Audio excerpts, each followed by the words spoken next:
Hey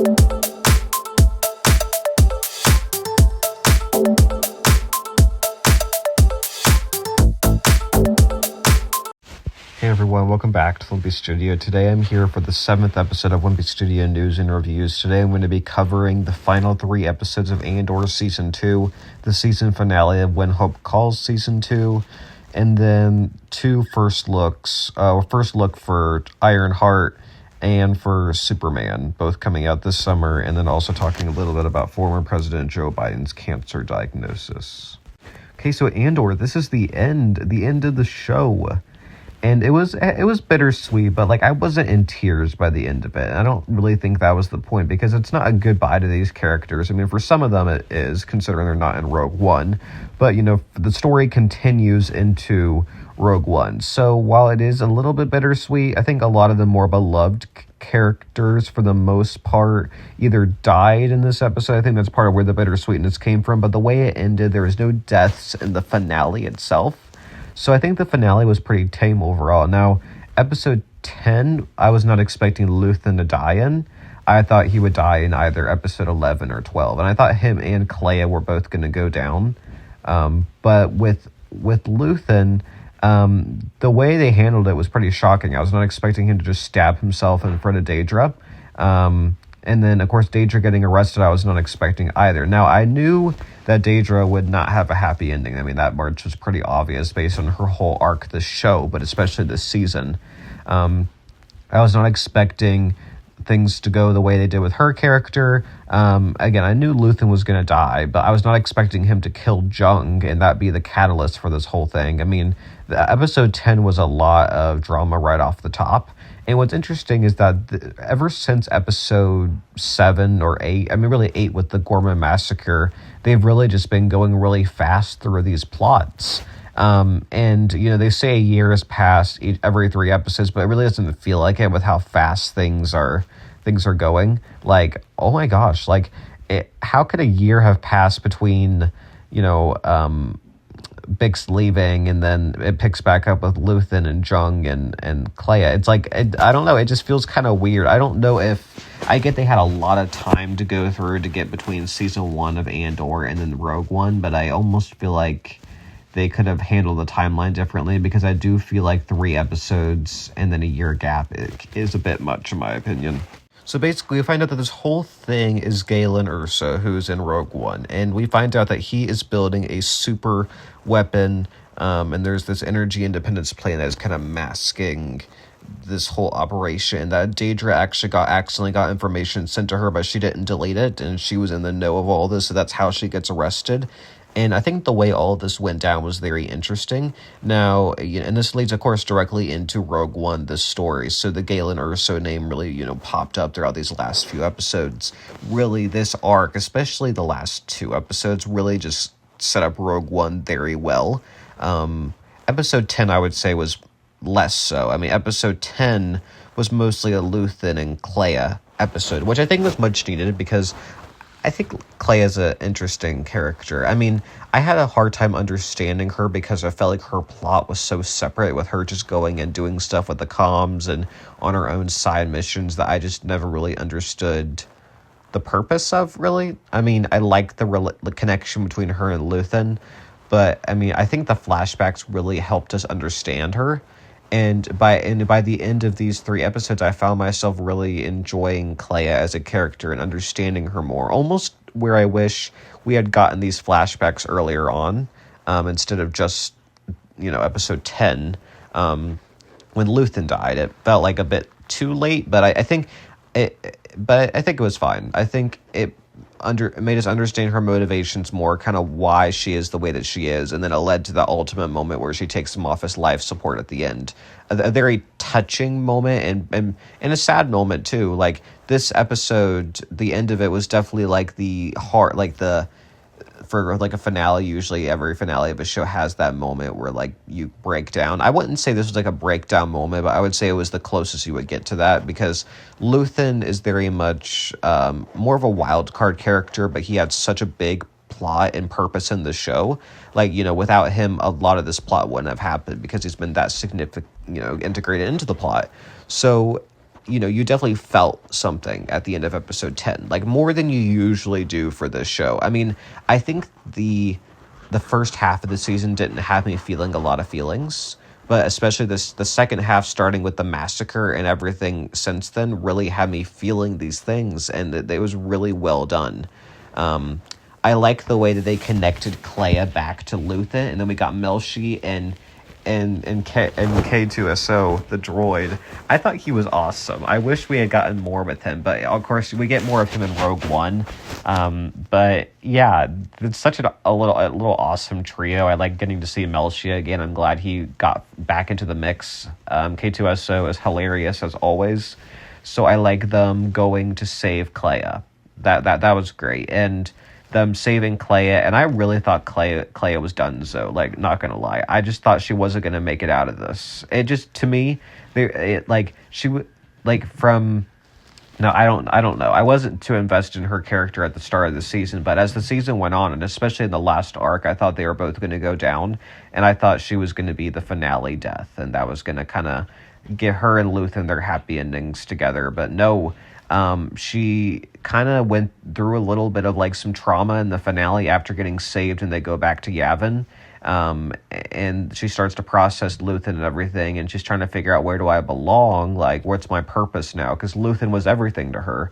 He was her purpose. She was the reason why she did everything, because she was his assistant. But the way it ended, we saw her finally looking like there was hope, which means that her character got a happy ending, which I'm happy about. I do think they could have done a better job with her character's motivations being a bit more clear throughout the season and the show, but I'm glad these last 3 episodes were definitely really good for Clea's character, so I'm happy about that. So we only got Mon Mothma in the finale, which I was fine with, considering that she's in Rogue One, so it's not like we're really missing much with her not being in it that much. But Bail Organa was in this episode a lot, and he was kind of like the opposition to Andor, not trusting him, talking bad about Luthen, and then to all these like senators too. I mean, and I would say that scene with Andor kind of against all the senators except Mon Mothma, who defends him, like, to me, that felt like a classic politics meeting where sometimes you just feel like you're on your own, and yeah, there's no one there to defend you, and then there's always someone who wants to defend you but feels like they can't. And that was Mon during most of this, and then she comes out and defends him at the end. I thought that was a great scene. I thought him defending Luthen was great. He had a great monologue. I'm not going to read it out loud. You guys know what I'm talking about if you've watched the episode. But Bail Organa got way more screen time in this season than I thought he would. And then, of course, him and Andor kind of make up by the end. It was kind of random, but I liked how they ended up, most of the characters ended up on Yavin, kind of getting their happy ending there. We saw Mon on Yavin. We see Vel on Yavin, and Vel got a decent amount of screen time in this episode, surprisingly. Like, this season, I felt like they kind of have done her character a little bit dirty, like not really giving her much of a plot except, Senta dying, and even then that was kind of rushed over. And then in this episode, she got a lot. She got a scene with Mon, where we were reminded that they are cousins, a scene with Cassian, which reminded me of season 1 and their interactions then, and then a scene with Clea where she kind of helped her out. And I think that just goes to show, because Vel started off very cold in season 1. Even this season, she was very cold at times, especially to the guy who killed Senta on accident or led to it. So she's definitely grown a lot. And I think this episode really just went to show how much these characters have grown. We've seen how much Cassian has grown. We've seen how much Willman's grown. Starting off season 1 is just like this little insecure kid, and then going to where he is now, happy in a relationship. At times, I question his purpose, because I felt like he was just destined to die, so I'm kind of surprised he didn't. But he had a good arc. He definitely has come a long way. Seeing where Vel has ended up. Vel's gone through a lot. Even Mon Mothma has gone through a lot throughout this show. Clea. Daedra ended up kind of where we expected her to. She's crying, and she's in prison at the end of it. She was really the only one without a happy ending. Except Luthen, obviously. But, it made sense for Daedra's character for sure. We didn't see Cyril's mom again. I was kind of expecting Cyril's mom to come out of nowhere and antagonize Daedra and find out her role in it or something. I don't know. And maybe she would have been the one to kill Daedra. But I think it makes more sense for her ending where she ended up, because she's going to have to live with what she did for the rest of her life. And it's not going to be as easy as someone killing her. Partagaz also kills himself, which I feel like Partagaz was kind of a bit of like a waste. I don't know. I didn't feel his character at all. I don't know. I don't think it was super necessary, because it's just another old white man. And I get that we have a lot of those in our world, bad old white men. And in this show especially, there's several of them. I feel like his character was a bit useless and didn't bring a whole lot to the show. So I didn't feel really anything when he killed himself. And I thought for sure that Bix was going to be donezo. I'm like, there's no way she makes it out of this season. I thought it was going to end with Andor coming across her body, where we were going to get that in this episode. Instead, they focused way more on Clea, which is fine.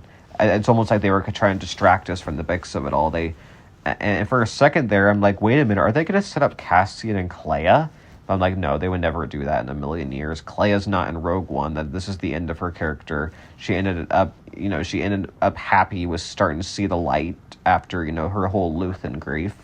But yeah, we see at the end that Bix is actually alive. She's back on Ferrix, and she's had a kid, and we assume it's Cassian's kid. And I'm like, okay, now it makes sense why she left. It all makes sense. I was wondering, why did she leave? I think we are supposed to question that. And I know some people thought she was pregnant, but I almost thought that was a bit soap opera-y of an ending. I think it's fine, though. We're not going to see... I don't know, unless they do I don't know what they're going to do. I really don't know what they're going to do. But yeah, it ends with Cassian and R2SO going to Saw. And I don't remember exactly what place he's in. Starts with a J, I know, but they're going after him to help him out. And that sets up Rogue One perfectly. The perfect way to set it up. I thought it was really well done, the transition from there to there. So overall, these were great episodes, I would say. This season, I would say the first half wasn't as strong. Episode 3 was good. Episode 6, some of it was good. Starting with episode 7 was pretty good, but really episode 8 and on were perfection episodes, really good episodes, some of the best of the show for sure, that 5-episode arc. So I think this season was really good. I don't know if I liked it better than season 1. I think this season had better highs overall. I think season 1 consistently I enjoyed more because I didn't have anything to compare it to. Now I could, but when I watched it, I didn't have anything to compare it to. So, okay, so let's talk When Hope Calls. The season finale. Only 6 episodes, which kind of sucks. I wanted more, but I feel like if they get a season 3, they're going to do more episodes, obviously. I think it was more of a budget and time thing. They wanted to see what people would think of these new characters, and I think the reception's been pretty good. Now, I don't think it's getting as many views as it did when it was on Hallmark, obviously. It's on Great American Family, so it's going to be a different type of viewership, definitely less, but I think there's still a pretty good fan base behind the show. I think it's still brought in some more by bringing in several Hallmark stars into it, I think it's dragged some of that Hallmark base over, so it doesn't need to rely on just regular Hallmark viewers watching it on their channel. They've kind of crossed over a bit, which I think was kind of the point. And I'm glad they brought in those new characters, because I think it almost worked better with these new characters than keeping the same ones on, to me. It brought fresh energy to the show. So I would like to, of course, someday see Lillian and Grace back on the show. I think Lillian could definitely be back, considering she was in this season. I think Gabe could definitely be back. I don't know about Chuck and Grace. I feel like they have to show up in a cameo at some point, maybe next season or in the future. I don't know. I just feel like they have to. But the main plot in this episode, there was really 2 plots and a few subplots. Interestingly enough, the Nora one's the subplot, which I'll talk about later because I didn't really understand. But the first main plot is everyone in town's found out about Sam's gold. Him and Maggie were trying to keep it on the down low, but everyone's found out. Word travels really fast in this town. So Ronnie decides he wants to throw Sam a party at the hotel, but Sam's going to be paying for it all. And I'm like, oh, great. Sam is so uncomfortable with this whole thing, but he doesn't really have a choice because Ronnie is so pushy. And I'm telling you, Ronnie was really annoying me in this episode. I don't know, man. He's good for the comedic relief of the show, and I like him for that. But this episode, he was just bossing everyone around. He would just be that boss you would hate to work for. You would just be quitting as soon as you can. I feel so bad for Dolores because she didn't want to work at the hotel. She wanted to work at the bake stand with I don't remember her the name of the baker lady. I'm sorry. I'll probably find out next season. I just don't know it off the top of my head. But she wanted to work there, and then she just got roped into the hotel because Ronnie is pushy, and she needed a job, and yeah, she was getting paid double, I think, because she was doing the job at the hotel. So at least there's that. It's kind of like you have to question yourself: is it worth it to get paid a lot of money but have a bad job? I mean, I've had a bad job and gotten paid like bad money. So when you put those two cons together, you just go ahead and quit. You just have to, unless you're desperate. I don't know. I don't know. For Dolores, I think I don't know. I probably wouldn't work there though. I just think Ronnie would be a very difficult person to work for. But seeing Sam kind of in this public element and seeing him kind of out of his comfort zone is kind of satisfying too. Seeing how far he's come. Season 1, he was played by a different actor first of all, and he was so different. I feel like I still remember they kind of had him be a love interest for Lillian, like a potential one, and then they completely switched paths for this season. In fact, last season they were setting up something between Maggie and Joe, and then they just scrapped that and went with Sam. Now I don't know why that was, considering Joe's still in the show, but whatever. I think the Sam and Maggie are really cute together, though. I like their scene by the fireworks, and then they kiss. And Sam's monologue was so sweet to her, too, about how he has all this gold and how all he can think about is how he wants to kiss her. It was really sweet. It was. And then the fireworks going off while they kiss. It was definitely a perfect moment for them. I'm really looking forward to seeing how their relationship develops in the future. So that was the first plot. The second plot is basically with the ranchers, and they're trying to figure out who is behind all their cattle going missing. They pretty much figure out it's people are behind it. They're stealing their cattle, and they all the older, especially the older ranchers, but really almost all the ranchers except Wyatt want to get involved and deal with these rustlers themselves, but Michael's like, no, you need to let us handle it because, you would end up in jail if you did anything like attack these wrestlers. We have to handle it. And they're all very hesitant, but Wyatt eventually convinces all of them to go ahead with his plan. They're all working together to capture these wrestlers. And I think the action this episode was definitely a step up from the last one. I still feel like When Calls the Heart is better with the Mountie action of it all, but I think this show can probably improve on that in the future. I thought Hannah just deciding to go look for Wyatt herself, while a nice gesture, I think it was stupid. I'm like, why would you go out on your own in the middle of the night? Like when there's people with guns around. I don't know. But, you learn your lesson. It's also a classic trope for the girl to go out and then get saved by a guy. I mean, that's just so classic. Such a classic trope there. But I'm liking Hannah and Wyatt. They're cute. By the end, he tells her that you're one of us now and you proved yourself out there as a rancher. So I'm looking forward to seeing how their relationship develops in season 3. I thought the ending with her having the flashback to her and her uncle was a really sweet moment and made us understand her character more. I feel like her character's already come so far in 4 episodes, and Wyatt too, to a lesser degree. So I'm really curious to see how because I think they're definitely the more interesting of the two couples, or character, out of the 4 new characters, I think they're the more interesting duo, where Nora and Michael are a bit more plain. Not saying that in a bad way. I like these two a little bit more. So I'm looking forward to that. There was also two subplots, and the first one ties directly into the wrestler situation. And that was Lucy and her father.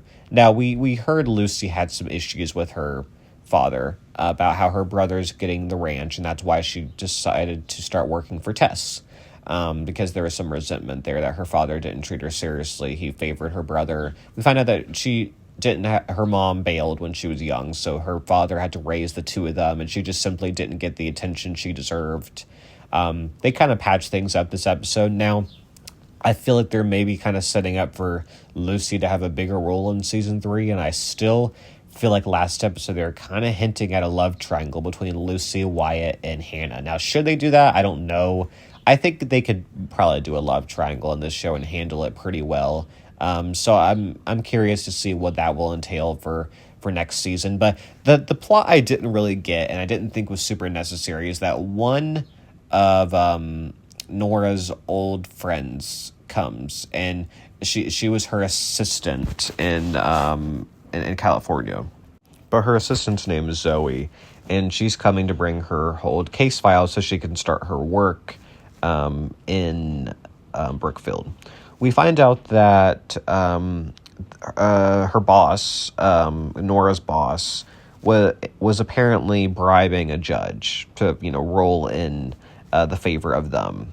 And Zoe, or the boss, had Zoe deliver those things to the judge, and because they were for some of Nora's cases, that means she could be held liable for that. Now, I don't really understand how that all works. I'm not very good with legal aspects of things, which I probably should start to learn more about now that I'm getting into politics in college, but I just feel like it wouldn't really be on Nora or Zoe for this. I don't know why they would be at fault. Now, I don't know if maybe they are just overreacting. In the next season they'll sum it up episode 1, like, no, you guys will be fine. Maybe there'll be a little bit more trouble like episode 1. I don't think it's gonna be a whole plot next season. I think I just don't know. I mean, it just seems such like a stretch for them to be like in trouble. I don't know. We'll see though. It was an interesting cliffhanger enough, I guess. I don't think it was really needed, though. I mean, I think they were trying to insert us more into Nora's, lawyer side so we can because we haven't seen that side of her a whole lot, but I don't know. I think they could have probably picked a different route. I feel like that was, I don't know. I just thought it was weird how that was handled overall, so I don't know what to think about that. I like the scene where the other Constable Reynolds talks to Michael about Nora, and Michael kind of admits Nora's special, but he doesn't really want to talk about Nora, because guys don't talk about that kind of stuff to each other, that stereotype or whatnot. But I thought it's interesting that the Reynolds said to him, you can't, Mounties they're happiest when they're on the, when they're moving around, not when they're settled down in one place. So I don't know what that means. Does that mean, we know that he's replacement until Gabriel gets back, but if Gabriel's not, I feel like they kind of backed themselves into a corner. If Gabriel's not going to come back, then is Michael just going to just take his place permanently? They'll probably do something like that. He can't come back or something, or he's going to be closer to Lillian in London, going to become a Mountie there or something. I don't know what they'll do. He has to stay there permanently, though, right? Unless maybe he has to move, and that's a next season plot. I could see something like that, and then Nora confesses her love for him. That's definitely going to happen. Something like that's going to happen, because that's such a Hallmark thing to do. We saw something similar to that earlier in the season where Gabriel chased after Lillian right before she was leaving. That's such a Hallmark thing. They love to do things like that where one barely misses the other. We saw that in the Wind Calls the Heart finale, with Nathan and Elizabeth and them going to Cape Fullerton for a little Jack. We saw, we see it time and time again. We'll probably see that. It's destined to happen between Nora and Michael. It's going to happen next season for sure.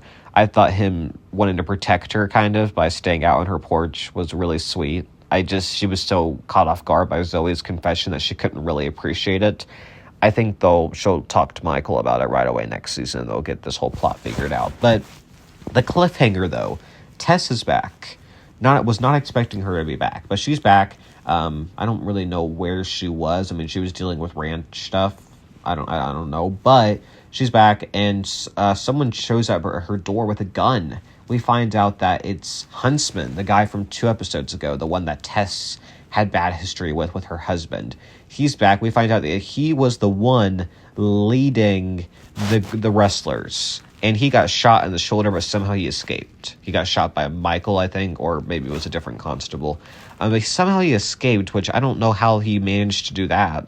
Whatever. I mean, it was just a shoulder wound, so maybe that's not a major deal. I'm more surprised the Mounties didn't catch him.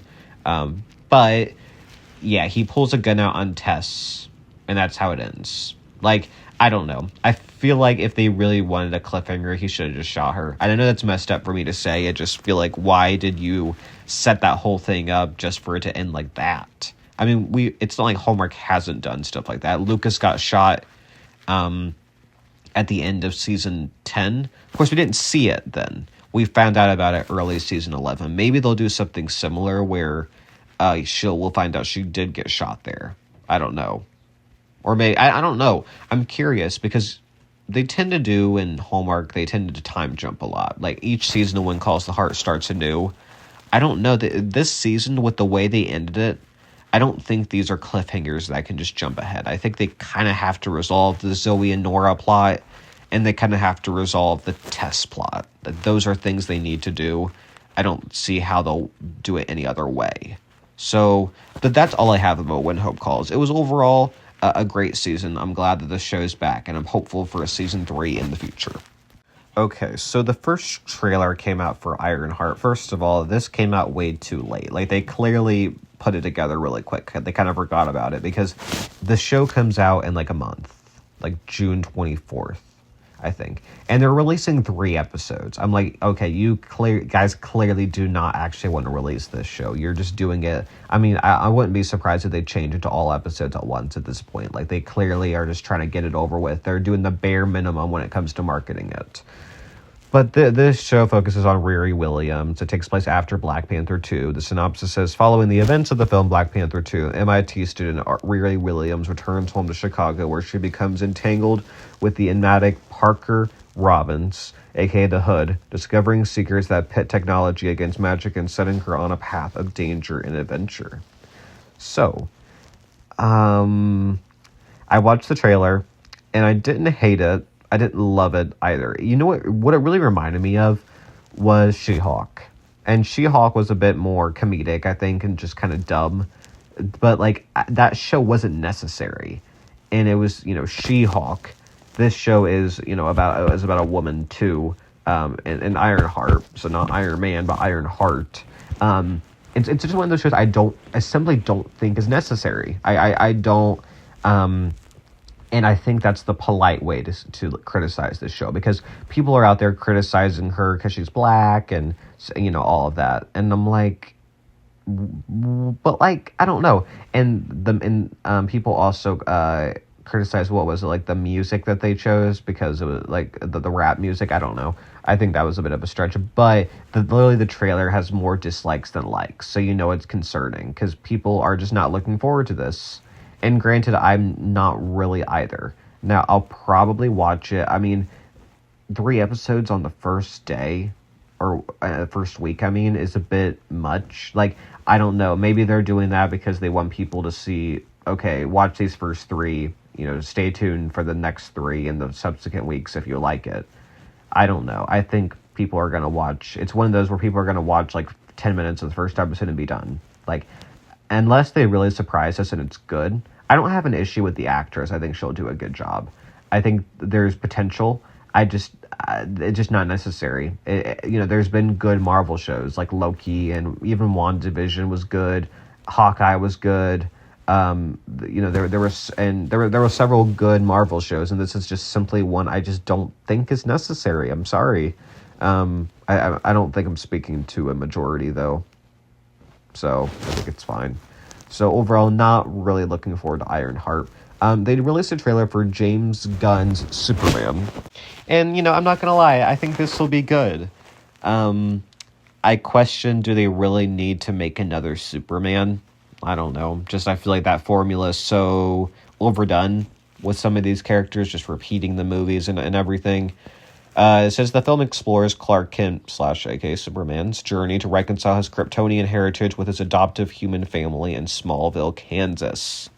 So I was talking to my dad about this, and he said that he found Superman as kind of a lame character, like almost kind of perfect, like barely any layers, just about his powers. Like there was nothing to his character.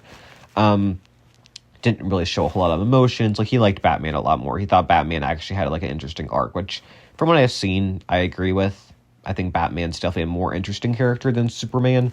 But what I think about this trailer is that they seem to be giving him more layers. Like I feel like this movie is gonna make Superman interesting again. And I haven't watched every single thing with Superman, so I can't say whether he was interesting or not. Just from what I've seen of him, he is a bit boring, not gonna lie.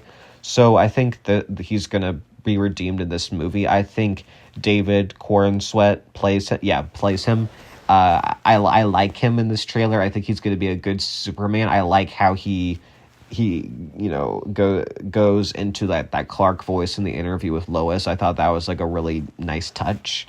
Of course, I like the relationship. I think Superman and Lois are a cute couple, so I'm looking forward to them in this movie. I think it's going to be a good movie. Green Lantern's going to be in this movie too, so that's going to be fun. Yeah, so I definitely am more looking forward to Superman than Ironheart. The DC movies lately have definitely been questionable, so I'm a bit worried. I mean, Blue Beetle was the last good one, and I think part of that was like new era, young. I mean, usually the younger actors do a better job in that type of movie, which is how Blue Beetle did really well. I think this movie has a lot of potential, and I would be really disappointed if it sucked, because I think it's kind of all laid out here. They have a new storyline for Superman. They have the dog. They have Green Lantern. It's Superman and Lois. Like, everything's laid out right there. It's just the question, can they pull it off? And I'm hopeful that they can, and I think they will. I don't know. So let's just be hopeful, and I'm looking forward to going to see Superman. So the last thing I wanted to talk about was Joe Biden's cancer diagnosis. So he was diagnosed with an aggressive state of prostate cancer that has spread to his bones, but it's still in the early stages, so treatment's possible. So, obviously this breaks my heart. And this has nothing to do with who I'm a fan of. I mean, I would prefer Biden. I don't like Biden a lot, though. Like, I think he's done some very questionable things. I don't think he was fit to be our president for part of his term, probably most of his term, to be honest. I think he was what we kind of needed after Trump, COVID, all of that. For that specific instance, that's what he was needed for. And then I don't know if he was really needed much after that. I mean, I think him and Harris brought a lot of good, and I think they brought some bad to the White House. I mean, so I don't blame him for, like, the economy of it all that people love to blame him for, and immigration, all of that. Like, I mean, he's made some mistakes, sure. I don't wish cancer on him, though. I don't wish cancer on Trump. Like, I don't wish cancer on anyone. And some people are like, I have no sympathy for him, and you deserve it, and blah, blah, blah. And I'm like, we're not getting anywhere as a world if the first thing we do is point fingers at each other for someone that has a condition, like a disease. Like, he has it, and people are still trying to just jump to conspiracy theories and spread rumors and trash talk him and say, like, you deserve to die, like you cause other people to die. And I don't know. I don't think anyone deserves to die. I think some people aren't meant to have happy endings, though, when you do messed up stuff. I do believe that. Biden, though, I don't believe that. I believe that, and maybe if we had a different president than Trump, maybe I would have a different mindset. But I think when you put the two side by side, obviously, I think Biden's better in a lot of ways. And I mean, especially when it just comes to being a genuinely nice person and showing kindness. That's the big thing. You could disagree with his policies, but you can't deny that Biden is just like a nice person overall. I mean, no politician's nice for the most part. They all have questionable things about them, but Biden's just genuinely, I think, a good person. I genuinely think so. And, you can disagree with me down below. You can, but that's what I genuinely think. So it does break my heart to see everyone jumping on his bones and all of that. But here's the thing, though. The hard thing is that people try to say that the whole Trump thing, like assassination attempt, was staged. Was it staged? I don't think so. Maybe it was. I don't think so, though. I think it was real. I know some people like to say the injury wasn't even real. The injury was real, guys. He got shot. Let's just end it right there. Was it staged? Maybe. I don't think so, though. So unfortunately, there's people out there who are like getting on the people who are attacking Biden for his cancer diagnosis. Well, those people are right back saying, well, you are wishing this on Trump. You wish he had his cancer, and you tried to say that the whole thing was staged, the assassination attempt. So, like, it goes to show you both sides are bad. Like, it's just true. That's the way it is. Both sides are bad. There's messed up things on both sides, and it's always going to be that way. No party is perfect. It's always going to be that way. So, comment down below what you think of all of this, though. There will not be an episode next week because it's my graduation party and graduation. So I'll return June 1st, the first Sunday in June. So thanks everyone for listening. Like, comment, and subscribe, and I'll see you all later. Bye, everyone.